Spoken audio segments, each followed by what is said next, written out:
Hey everybody, it's me, Lawrence Prezman, the Prez. Hope you're well. Hope you're having a wonderful Friday. Great show today. Kevin Dolan, Nick Borrman, Carmine Bianco, and we're going to talk a whole lot of soccer as we do. But first, just want to welcome everybody in. Kevin Dolan at the Sports Wolf 83. We'll start with you, my friend. How are you today? I'm great, Jay. It's been a decent week. You know, we'll talk about that quickly over the recap, but yeah, not too bad. And you, Mr. Bianco? I was just telling these guys I'm in such a horrible mood today, and it's not a bad mood. It's migraines. I didn't sleep at all night, so I used the time just to look over the weekend plays, and then by 7 o'clock when I couldn't fall asleep, I went shopping and got it out of the way, came back and got ready for the show. So pretty much once we're done recording here, I'm going to see if I can get some rest.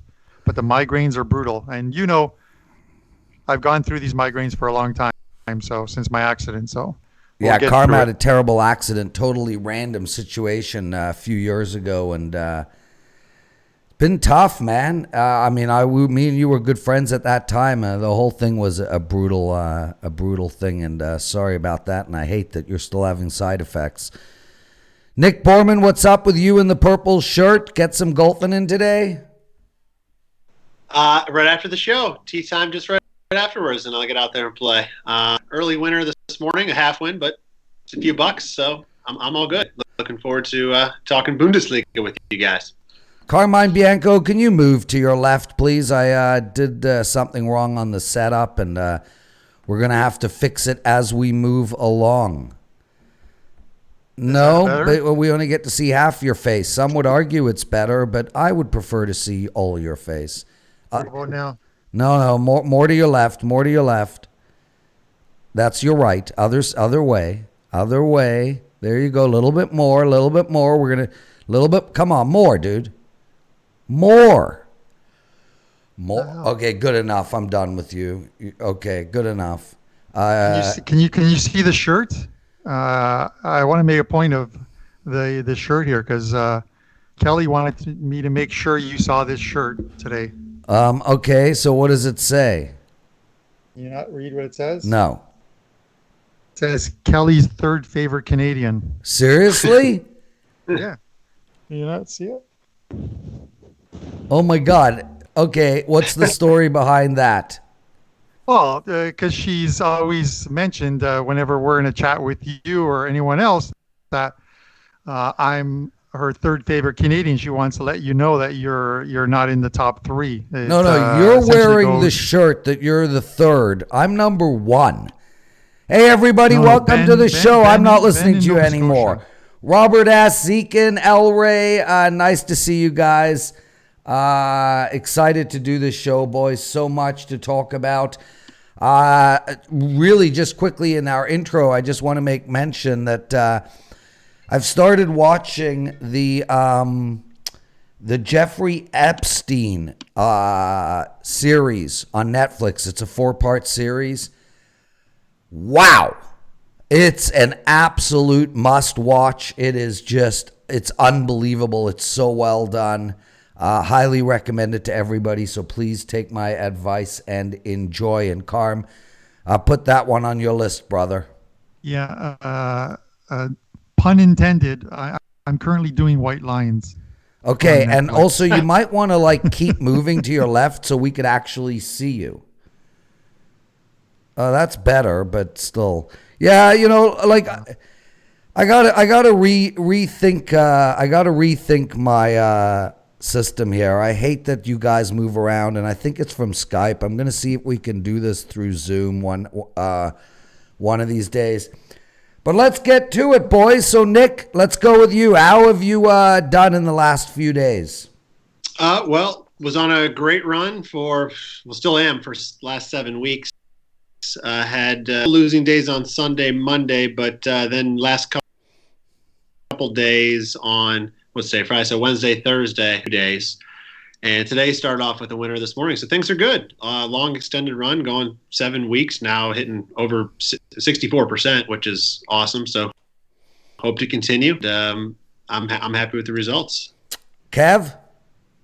Yeah, we had a great weekend last weekend. Went 4-1 in the Bundesliga, but then, just like Nick struggled in the midweek, went 1-3-2, including that 5%, our third ever one on Monchengladbach, which scored. Oh, that hurt. That hurt. 1-1 so far today. We've got a third game up on FK Guardia plus 0.25. So hoping for a 2-1 day on Friday. And you, Mr. Bianco? Yeah, it along the same lines as the guys. Sunday was better than Saturday, and of course, small profit overall. But it's one of those things where I always talk about like variance, and variance. You go through runs. You know what I mean? I went through before all this pandemic stuff happened. I was on a really good 5% play run, 11-1. I knew that was unsustainable, but variance has slapped me in the face since the restart. The 3 plays, Cologne up 2-0 or 2-0. Cough it up in the second half. I lose that one. Hoffenheim up 1-0. Defender gives it away. Guy just waltzes in, scores a goal. I lose that one. And then Wednesday, Nick and I and Kevin, we're in a chat and we're talking about this. I had over 2.5 in the main Union Berlin game. It's 1-1 after 30 minutes, and we're coasting because both teams are trying to win this game.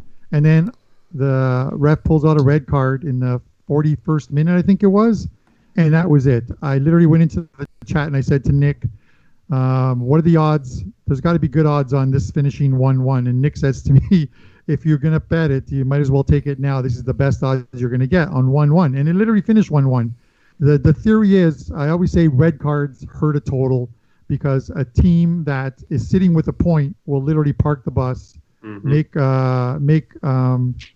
changes to their formation, take out a forward, put in another midfielder or another back, and they literally play to keep that 1 point. And that's exactly what Union Berlin did. They literally parked the bus, didn't go over midfield often, or if at all, and they just literally they said, let's try and get out of here with the 1-1 draw. And when you have over 2.5, absolutely sucks. Yes. Yeah, that's a bummer, brother. And we're going to lose. We're going to win. We just got to win more than we lose. And that's what the 3 of you guys have been doing. Same with Pavlov's. We've got a promo code for everybody. CAR25. That's CAR as in car 25. And that's $25 off of a 7-day package from any of our 4 soccer guys, Nick, Carmine, Kevin, and Pavlov's. Okay, guys, soccer time. It's the round of 29 in the Bundesliga. Some of these teams have played 3 games in the past 9 days. We've got 5 games Saturday, a couple of Sunday. Kevin, I'm going to you first. We're going to do, each of you will go in depth in 1 game. And then if there are any extra free picks after, we'll talk about it. So you get Mainz. Mainz hosting Hoffenheim. Hoffenheim have scored once in 2 games. What's going to happen in this one, my friend? Yeah, lucky me getting Mainz, probably one of the worst performing teams, although they've got a couple of draws. Look, both of these teams have struggled a late. Only 1 win coming for each team over the last 6 Bundesliga fixtures, respectively. Although Hoffenheim had a good win last time out against Cologne 3-1. Although, I think we're all on that Cologne where they coughed up that 2-0 lead. So again, Cologne, bit of a dumpster fire themselves.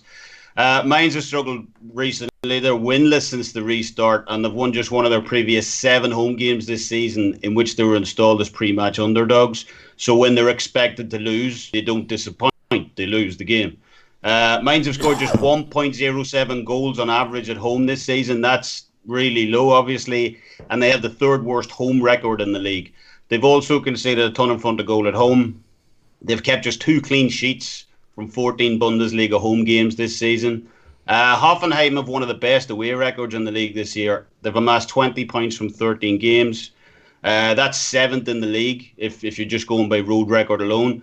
They're also tied for 1st in the league, along with RB Leipzig, for giving up the fewest goals on the road this season. They've only gave up 13 goals on the road. That's half of what Mainz have given up at home. Mainz have given up 26 goals at home. Moving on down, Hoffenheim might struggle, however. So, we're just talking about, why don't you just back Hoffenheim? But, pump the brakes a little bit. Hoffenheim has struggled with the favourite tags all season. They've won none of the previous 3 matches where they've been installed as pre-match road favourites. So maybe the pressure, although with no fans, you never know, maybe the pressure gets them here. And Hoffenheim have also failed to score in a league-high 76.92% of road game first half. They predominantly come on later, stronger as the game wears on. Mainz are also scoreless in 64.29% of their home game first halves this season. So, a slow start is very likely here. So you could look at the first half under. The player that I like in this, and this is going to be a 2% player for me, it's something that we actually talked about 2 weeks ago, was the halftime, full-time prop. I like that in this game. We talked about both teams being slow. So I like the draw halftime, Hoffenheim full-time in this game. Halftime, full-time prop. That goes off at a plus 550. Nice. So I like those odds. Yeah, draw Hoffenheim. Okay, there you go. He's Kevin Dolan. You can find him at WagerTalk.com and on Twitter at TheSportsWolf83. Christopher DeWitt, welcome, my friend Matthew. Glad you're joining us. And Christopher, you did ask a great question, and we will get to it. So remind me. Hey, Kane, hope you're doing well, my friend. Carmine, you're up on the next game, and it's a big one, dude. You got some team with 700 letters, a Monchengladbach hosting You got Union. that right. How was the pronunciation there? You got that right. Of course I do. You know why, Carm? Because I bleed Bunda, baby. Yeah. Oh, I thought you were going to say you grew up in Germany? in Yeah, no, I would have, except there was something called the Holocaust, and we all left. Few generations before me. Yeah. Yeah, so anyway, they're hosting Union Berlin, and both sides need a win here, bro. One for the Champions League spot, one to stave off relegation. Should be an exciting soccer game. Unlikely to end 1-1. That's my guess. Talk to me, brother. Yeah, no, I agree with you. I seriously doubt this will end 1-0. Mönchengladbach, they come into round 29 with that final Champions League spot. They're tied with Bayer Leverkusen with that, but on goal differential, they own the spot right now. So that's something that's going to come right down to the end. And it's games like these that they need to win. They've got the league's third best home record at 9-2-3 at 31-19 goal differential. But they've gone like 1-1-1 since the restart, and their only loss of those 3 games was at home to Leverkusen, the aforementioned Leverkusen. It's one of those things where, in watching some of their games, and I've watched way too many of their games, but they seem to, since this restart, they seem to have lacked like a real offensive punch. We saw that last week or midweek, specifically on Wednesday, in that 0-0 draw with Werder. But I think what they're going to employ like a couple of wing backs today. The idea of wing soccer is they're supposed to support the attack, help bring that ball up, help support the attack.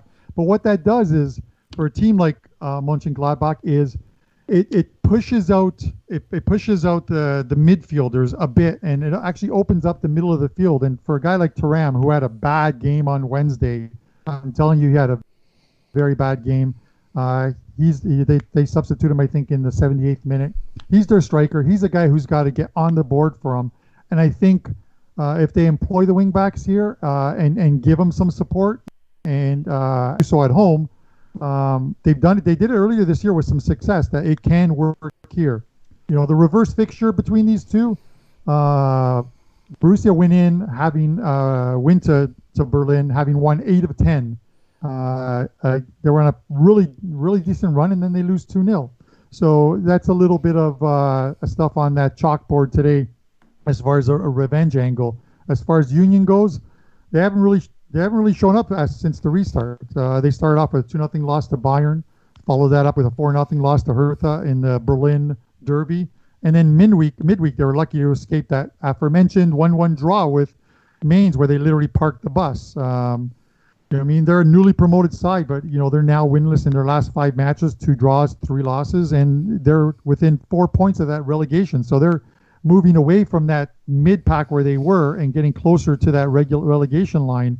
And, while their strength of schedule the rest of the way isn't that tough, their last 3 games are against 2 teams in the relegation zone who are going to play their eyeballs out, and Hoffenheim, who, are still battling for a Europa spot, but will get healthy in a couple of weeks with Kramaric, they need him back, who's their best scorer on that Hoffenheim team.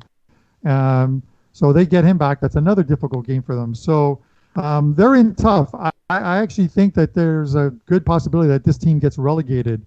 Regardless of the struggles of home teams this year in the Bundesliga since the restart, I think they're like 5-13-10, something like that. The home teams. I'm still going to go with Borussia here. I believe that they get an early marker, and if they break through early, we see a bit of a lopsided score here. So I'm going to lay the -1 here with them, and I'm going to take as a prop bet to score anytime Thuram for Monchengladbach at +125. He's Carmine Bianco. You can find him at WagerTalk.com, and his Twitter handle, of course, and he does some great work on Twitter, is Carmine Bianco WT. Guys, lots of questions in the chat room, and we will get to a bunch of them as we go along. But Nick, you're up with the last game that we're going to take apart.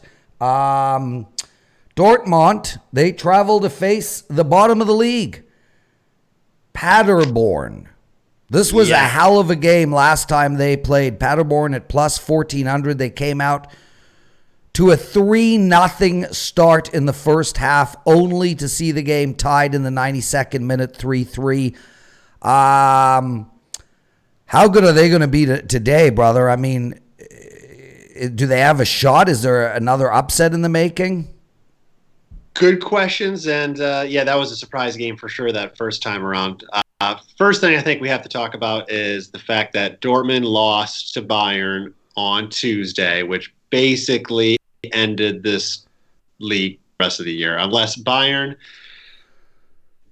slips up in 3 of the final 6 games, they're going to win the title, and that means Dortmund, they're 7 points back right now. I don't want to say they have nothing to play for, but they really are going to not have it here unless Bayern really slips up, which I just don't see happening. So, unfortunately, they can only do one thing and one thing only, and that's try to win every single game and try to win them big just in case they end up tied on points. They maybe can pass them a goal differential, but they're even behind quite a bit there. So this sucks. You guys know I'm a Dortmund fan. That was a hard game to watch. They had their chances. They even had a couple times where they had the ball in the box and just couldn't pull the trigger. Had they been able to, there's like that one extra step where you get your foot kind of caught in the wrong spot. And then the chances they did have, they just weren't able to convert. They actually played well. They could have very, very easily drawn that game, if not won. So it was unfortunate to see, and kind of sad a little bit to see that the race at the top 2 at least is probably over. But that doesn't mean there's plenty more to play for in this league, which is Champions League spot, relegation, everything else. So on to this particular game. Haaland, first of all, Carm talked about this. We talked about this in a chat. Is Haaland picked up a injury in that game? He knocked knees with the ref, and he's not going to be traveling for this game. So Haaland is not going to be playing at Paderborn. But I don't think that hurts him too much here. Sancho is working his way back from injury, so he's going to get some more minutes. Axel Witsel is supposed to get an expanded role this week.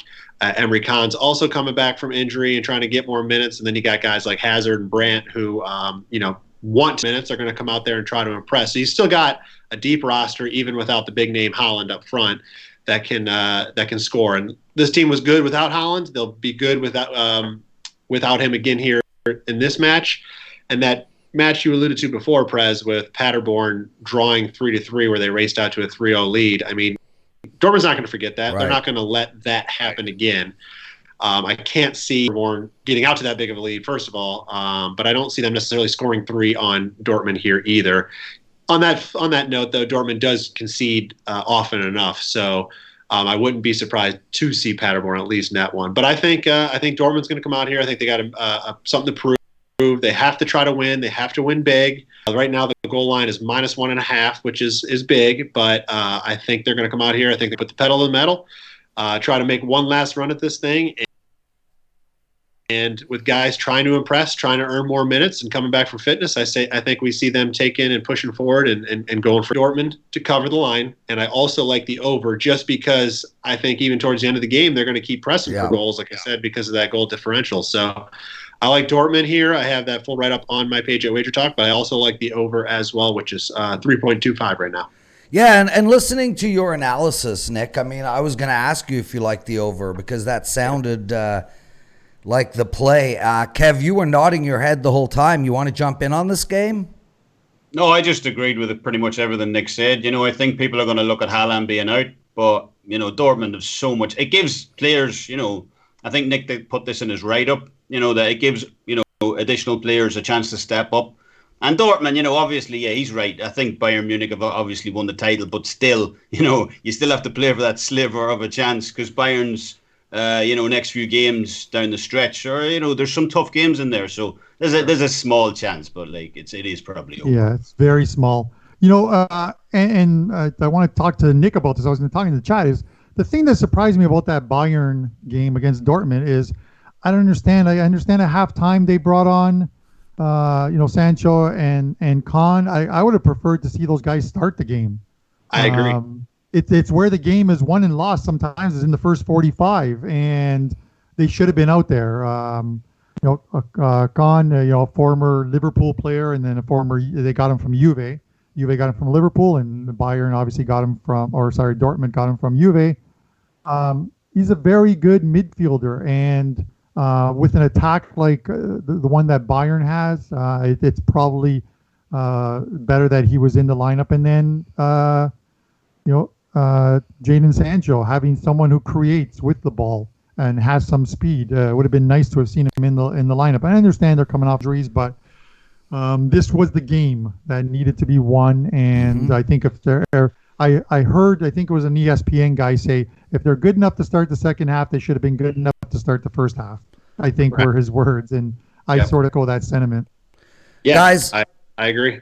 Guys, lots of questions from the chat room. Let's get into it. Carm, I'll go to you first. Do any of you bet on corners or cards? This was asked by Christopher DeWitt. Yeah, I saw Christopher's question, and I actually marked it down here.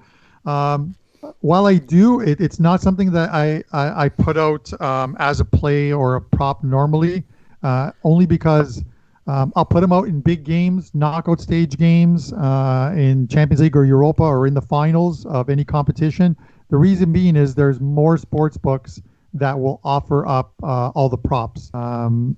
Not every book is a soccer-friendly book, so they'll just have the three-way lines, maybe the two-way lines, and that's it with totals.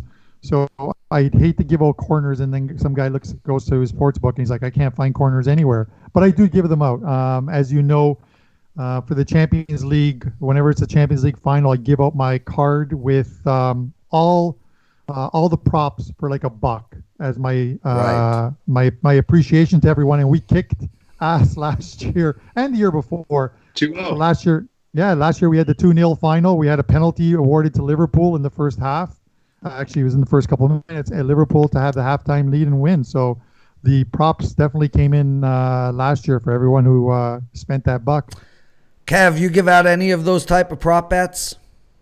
I've done cards in the past for sure, less so corners.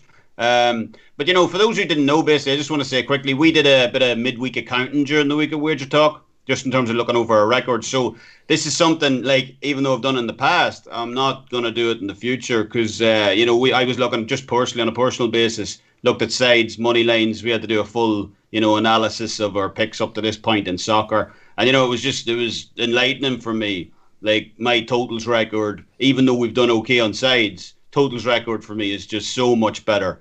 So, like last week we talked about, I've got 5 plays posted up at WagerTalk. Right now, I've only got 1. So it's like I'm really going to, from now on, kind of double down on my strength, which is totals. So you're not going to find any cards-based bets or corners-based bets from me from now on. Nick Borrman, my golfing buddy. What about you? I don't put them up on the site or give them out that way. If I look at anything, it's usually corners, actually, for me.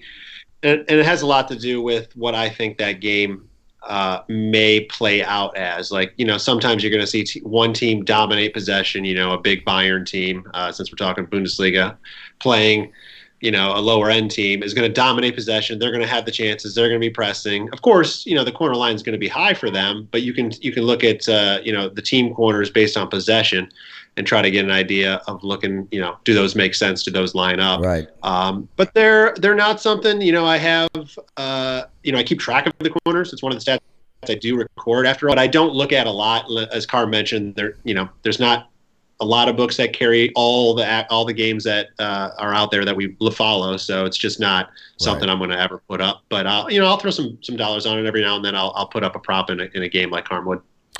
Everybody, you're watching Stoppage Time. It's our soccer show every Wednesday and Friday. Wednesday is Carmine, Nick Borrman, and Pavlos. Friday is Carmine, Nick Borrman, and Kevin Dolan. And, of course, I'm always the host. We have a promo code for everybody. It's CAR, which is CAR25, $25 off of a 7-day package from any one of our soccer guys. So make sure to head over to Sports Memo or WagerTalk and get down on that deal. Also, a ton going on today. We have 4 shows today. This is the first one. The 2 p.m. show is our NASCAR show. Steve Merrill is hosting with Andy Lang and Rocky Atkinson, and they swept last night in the NASCAR race. These guys are absolutely on fire. And if you think that's easy money, which it is, because our guys in NASCAR are incredible, that's nothing compared to what Sig on the Pony Pundits is doing. That's our 3 p.m. show. Guy has won 4-5 picks in a row. Pick fives. That's Lawrence talking about a sport he knows nothing about. I don't even understand how horse racing is considered a sport. But that's okay. I do have a question from one of our posts. So make sure to watch our 3 p.m. show as well. And then our 4 p.m. show is our KBO show, Korean Baseball. Andrew's on a 6-2 run.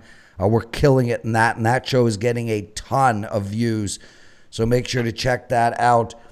Carm, I was watching the John Oliver. I watch him every week. He's my favorite. It's my favorite half hour of television. This past week, he became the sponsor for Jella's marble racing. Do you know if there are any lines up for that yet? I do not know if there's any lines up for marble racing. I do know that Russian ping pong is extremely popular right now.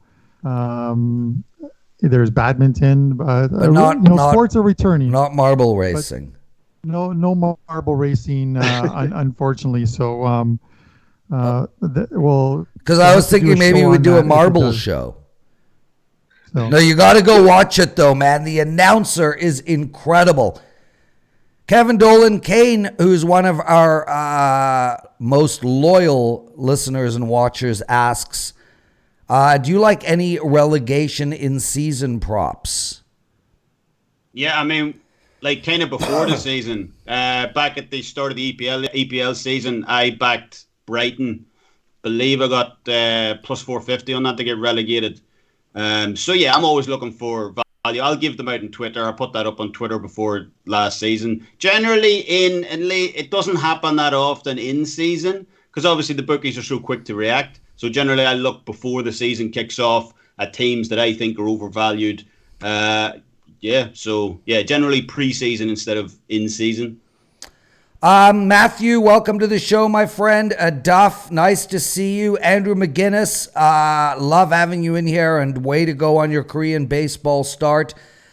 Matthew asks, do you guys have any content on how to bet football?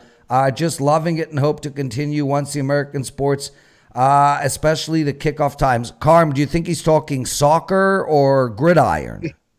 I believe he's talking soccer, which is football, which this is a footy show. So I believe that is what he's discussing. And we did do some, at least 2 or 3 videos. Yeah, we did do some. So we have one when I was in Vegas, recorded with Marco, and I think another one with Kelly. Yep. And I'm not sure. I think our Irish friend there, who's I thought he was going to wear a tank top today. I think he may have recorded one when he was in Vegas, in between all the drinking and partying that he did. Nick, real quick, thoughts on the Bayer game? It goes in an hour. I stayed off that game personally. The number was kind of where I thought it was going to be. I think Bayer, Leverkusen has to bounce back here. They have everything to play for. They're right there in the Champions League thick of it. So you would think they're going to bounce back for a win, but where the line was at, I didn't see a lot of value in the current number, but I do think that they probably come in here and win this. It's at minus 3/4 of a goal right now. It's at minus 140. I just thought the price was right, so I'm like, it wasn't worth the play for me today, but I do think they win. Kev, you betting that game? No, I'm not betting exactly what Nick said. I think it was minus 187 money line when I seen it, so it was just too high. But yeah, I think Leverkusen sneaked the win. Mr. Bianco, sir? I like Bayern there. I think they have to bounce back. They played an absolutely flat game on Wednesday. It was probably one of their worst games of the season. And at home. The way they started this restart with two very good away wins, and they come home and they just laid a complete egg. We had the over in that game, so we were just hoping for goals, but we thought they were going to come from the other side. So this just shows you this sport is you love a total and you figure it's one team that's going to do a majority of the scoring, and then the other team scores the 4 goals that puts it over the total. So it's really hard to believe. Prez, if I can, I know there's one guy in there, El Rey, who wants to know about the Austrian Cup predictions. The Austrian Cup predictions. That was my next question, Carm. I don't need your help, bro. Like, I do actually need your help. You're Kelly's third favorite Canadian. Nobody could see the shirt, and nobody knows who's second and first. I'm guessing Andrew is second and I am first, so I don't see why that shirt is so great. Ben in Nova Scotia is first. Carm, Austrian Cup prediction. Stay focused, please. Okay, well, this is the final, and it's Red Bull Salzburg against Austria. I'm going to pronounce this right, Lustenau. Listen, these teams are on the restart. The same thing, but they've been training. You've got Salzburg has been one of the best teams in Austria over the years. They were in Champions League this year in the same group as Liverpool and Napoli.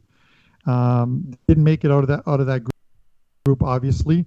But and then, of course, they're the team that sold Haaland for a massive transfer fee to Dortmund.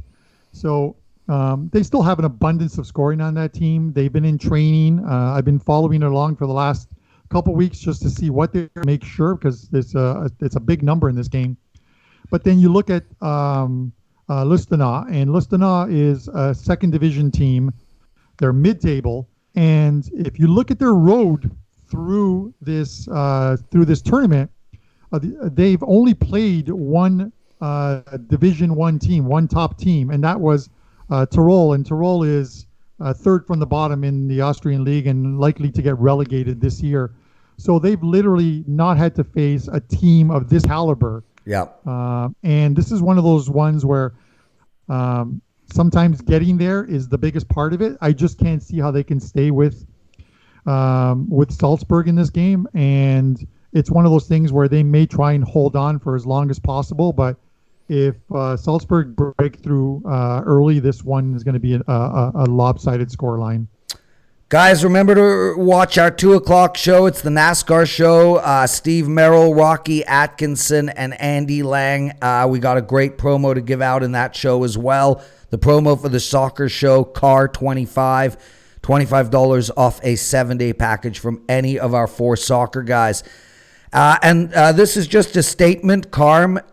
Your response is not required. Zekin writes, Eichel and Rasmus want out of Buffalo.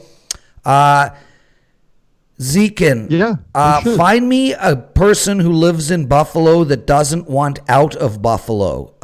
It's actually a foregone conclusion that they want out of Buffalo. Have you ever been to Buffalo? I go to Buffalo all the time. The only thing that Buffalo has that is good is that it's right next to Canada.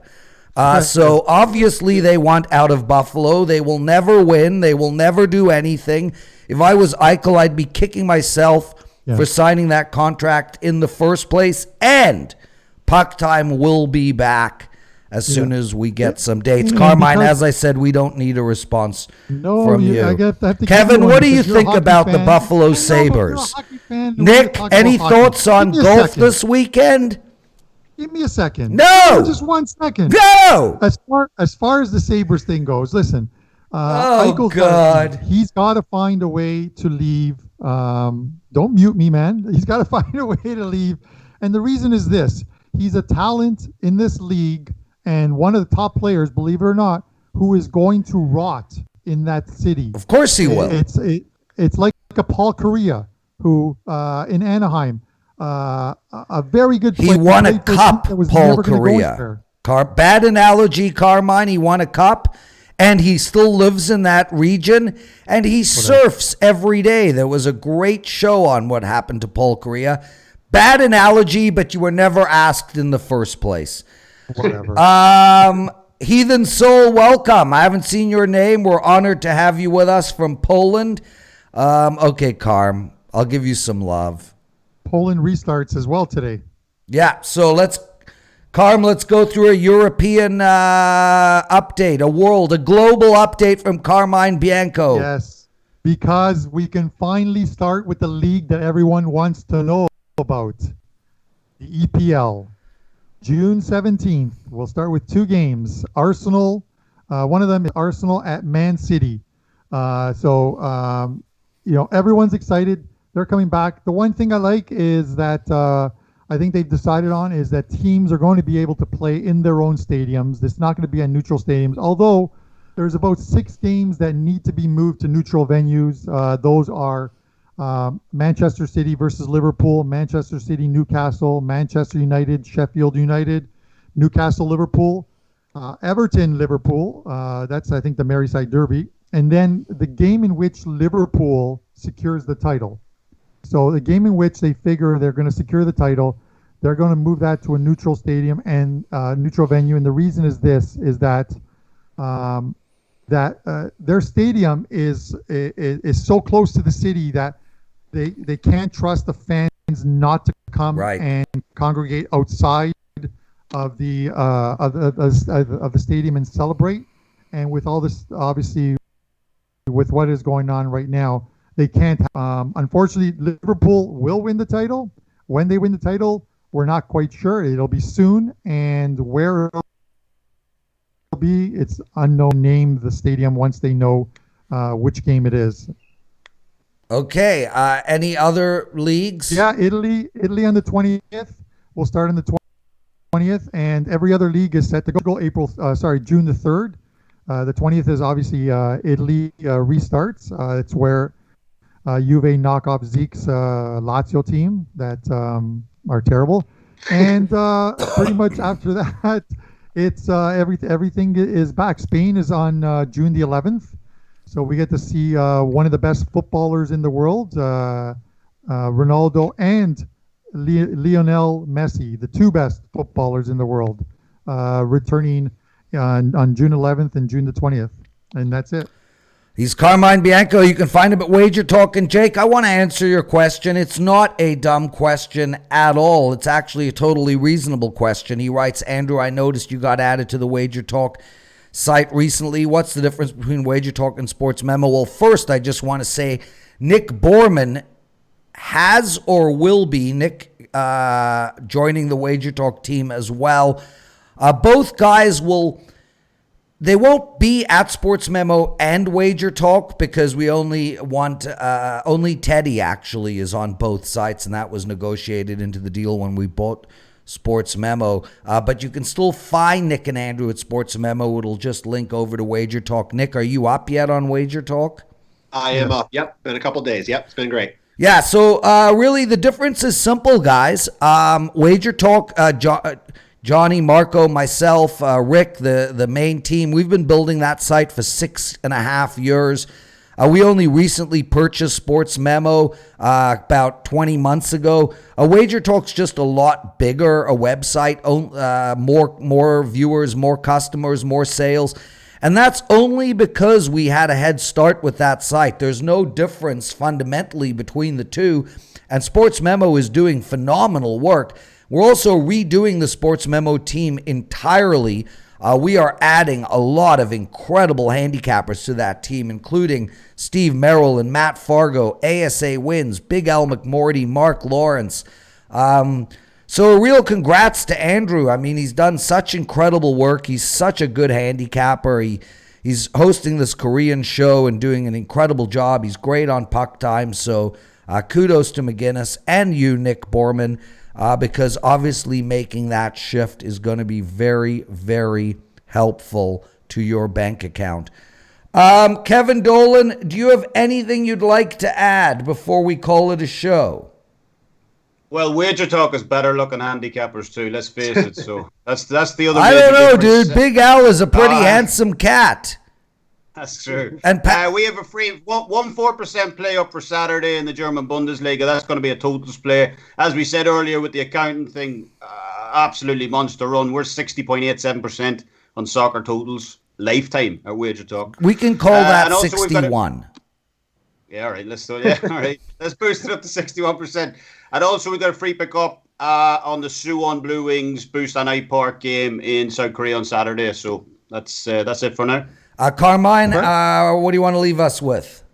I actually want a request from you. I'm surprised you haven't done this. Give the viewers, the listeners, everyone a UFC winner. Come on. You do it all the time. Yeah.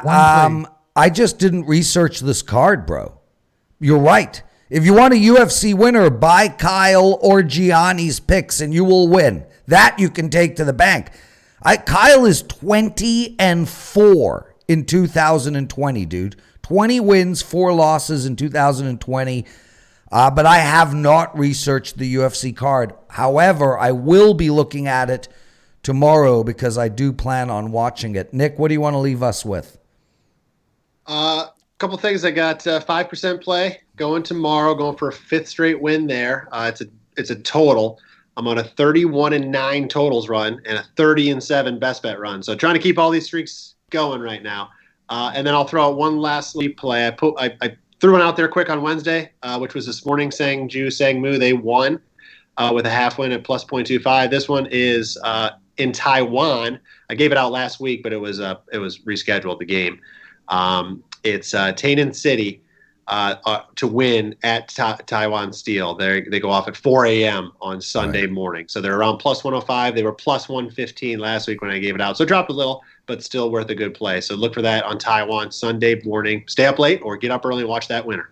Matthew wonders what John Oliver is going to say this week about what's going on in Minnesota. And Matthew, that's a real interesting question because I find it very hard to find or even stretch any humor out of what's going on in Minnesota. That video was impossible to watch. But I'll tell you this, and I'm going to leave the show this way. I am just dying to know what the cop who had his knee on the back of the neck is thinking right now. I mean, I understand he probably got caught up in the moment. He has to be regretful. He has to be remorseful. I can't see him not. He knows he's probably on his way to jail forever. And the cop standing next to him, I want to know what they're thinking. Don't you guys? Yeah, no, it's terrible. You're seeing what is going on there. I think one of our viewers, it said T. Cole, I think that might be Tim, that he lives in Minnesota, and stay safe. I think he just posted they arrested him. Yeah, they just got arrested, and we knew that was coming. But what are they thinking? Like, the guy has to be sitting there saying, "Okay, I ruined my life. I ruined his life. I ruined my life. I ruined my family's life. His family's life. What the hell was I thinking?" Anyway, my heart goes out to everybody involved in this, including the idiot officers' families. I'm out of here, boys. NASCAR show starts in 10 minutes. Make sure to check that out. Absolutely love doing the show with you three guys. Everybody make sure to get down on our promo CAR25, $25 off a 7-day package from any of our four guys. We'll see all of you for more soccer on Wednesday. Have yourselves a great weekend.